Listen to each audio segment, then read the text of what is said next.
Hey guys, welcome back to my small engine repair channel. Today I've got a Briggs & Stratton engine from a snowblower, and what I'll be showing you in today's video is how to remove a bolt that is broken in the block. Now there's two bolts that hold the starter on the engine. One's down here and the other one is broken right into the block. And in this video I'll show you how to remove that broken bolt. First of all, grab yourself a good starter punch. And now what I'm going to do is center it right in the middle of the broken bolt. Now this can be a bit tricky sometimes, but get in the center as close as you can. And then just give it a good tap. Somehow I didn't get it right, so I'm going to do another hole here. Another starter hole. And now you might have to do this a few times, and it's important if you can get it in the center as close as you can. It will save you aggravation in the extraction process.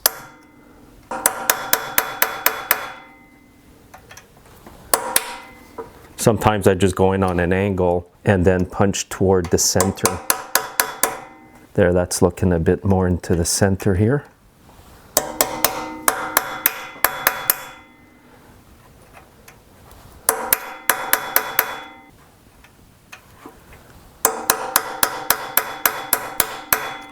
And it won't hurt that I've been tapping it a lot, because it might even shock the bolt that's broken and help in the extraction. There we go. To remove that broken screw today, I'll be using my drill and extractor set here. These are all left-handed drill bits, by the way. Now you don't need to use left-handed drill bits to drill out the broken screw or bolt. You can just use regular drill bits if you want. What I like about this kit is that the extractor comes with the corresponding drill bit that you should use for that extractor, which is really handy. There's no guesswork that way. Now today I'm going to start off with this extractor here. I'm not going to start off too big. You're better off to start off a bit smaller. Then if you feel that you have to drill a bigger hole, then you can move on. It's safer to do it that way than to go too big and do some damage. And by the way, the kit that I'm using today here is from Viking Drill and Tool. They are made in the USA. So this is a really good kit to have, guys. Okay, so I've got the drill bit in the drill. I'm going to spin the drill in reverse. Get started right in the hole here. And I'm trying to keep this in the center as much as I can. So I may have to go on an angle to drill towards the center.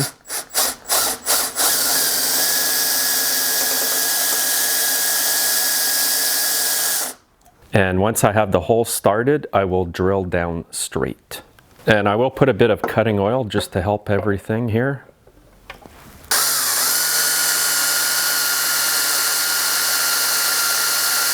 I'm just going to drill down about 1/2 inch.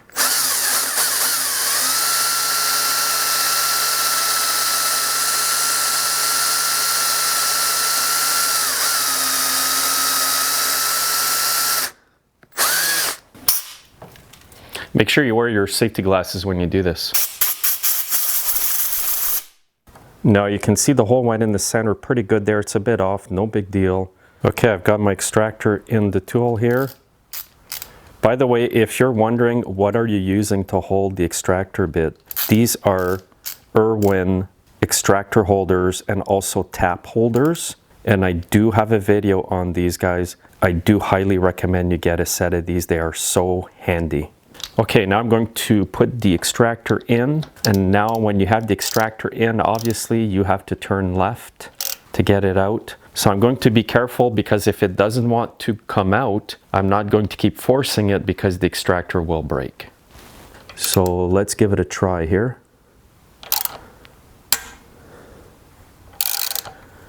And you know what? That screw is coming out. I didn't think it would come out this easy.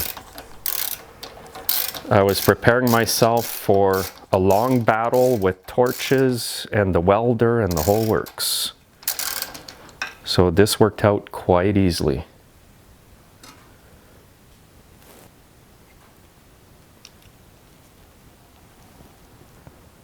There it is.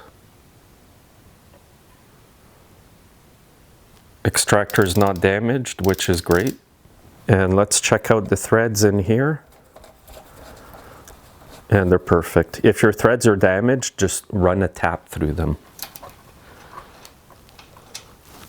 So that's how I remove bolts here from small engines. I was actually hoping today that it would be harder to get out because I wanted to show you guys how I drill a hole, go in with my MIG welder, weld it up, and then get it out. That'll be for another video. Thanks for watching. Make sure to subscribe and like the video, and you guys have a great day.